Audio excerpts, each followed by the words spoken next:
अस्सलामु अलैकुम वरहमतुल्लाहि वबरकातुहू। अज़ीज़ान मोहतरम, अल्हम्दुलिल्लाह सुम्मा अल्हम्दुलिल्लाह, अल्लाह और उसके रसूल सल्लल्लाहु अलैहि वसल्लम के फजल करम से हम गार सौर पहुँच गए हैं।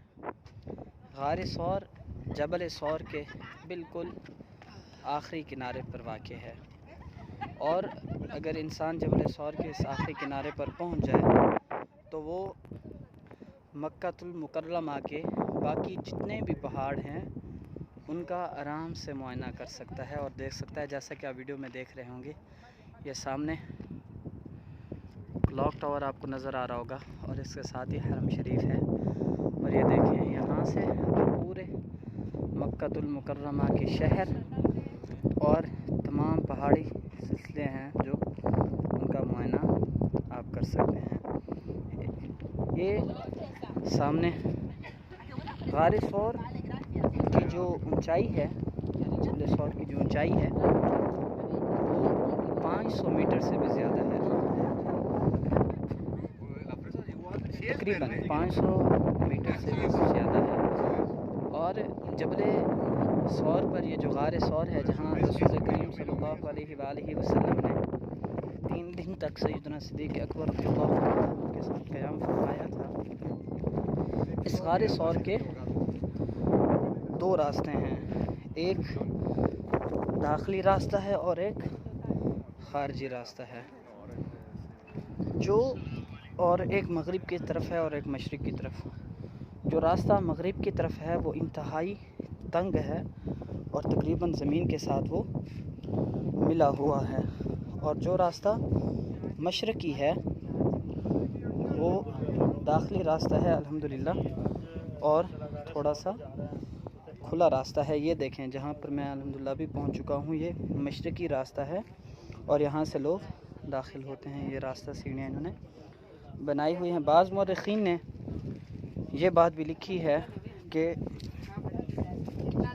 जब महबूब करीम सल्लल्लाहु अलैहि वसल्लम उस रास्ते से दाखिल हुए जो मगरिबी रास्ता है, जहाँ से अब हम निकलते हैं, तो आका अलैहिस्सलाम जब वहाँ से दाखिल हुए तो अल्लाह तबारक व तआला ने अपने प्यारे महबूब करीम सल्लल्लाहु अलैहि वसल्लम की ज़ात व बरकत की खातिर ये रास्ता ख़ुद ब खुद बना दिया।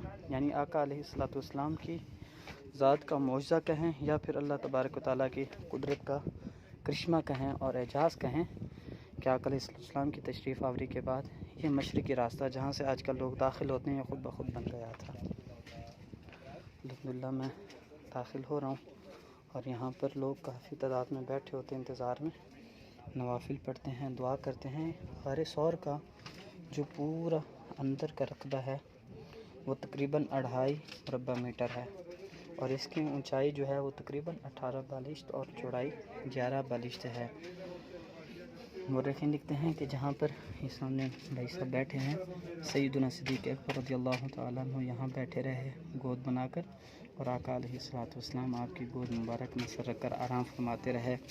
और सूफिया ने यहाँ तक लिखा कि 3 दिन रसूलुल्लाह सल्लल्लाहु अलैहि वसल्लम ने यहाँ आराम फरमाया।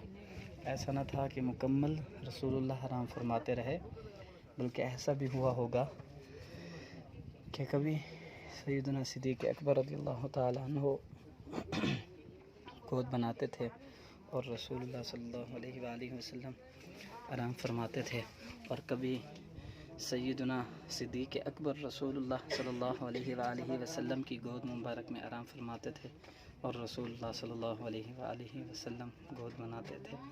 ये सैयदना सिद्दीक़ अकबर की रसूलुल्लाह से मोहब्बत और रसूलुल्लाह सल्लल्लाहु अलैहि वसल्लम की सैयदना सिद्दीक़ अकबर रज़ियल्लाहु तआला अन्हु से मोहब्बत थी।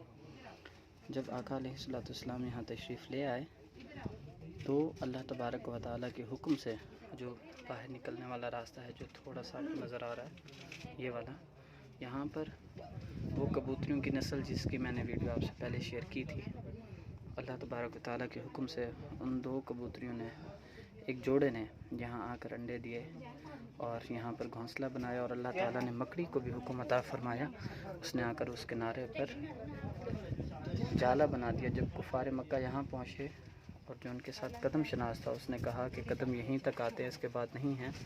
तो लोग कहने लगे कि ऐसा हो ही नहीं सकता, और उन्होंने अपने कदम शनास को डांटना शुरू कर दिया कि ऐसे कैसे हो सकता है कि एक इंसान इसमें दाखिल हुआ हो और जाली मकड़ी की जाली भी ना टूटी हो और कबूतरी का घोंसला भी यहाँ बाकी हो और अंडे भी वैसे वैसे रखे हों। आप अंदर की शिकायत करें। वहाँ से वो जाली वो हुई थी।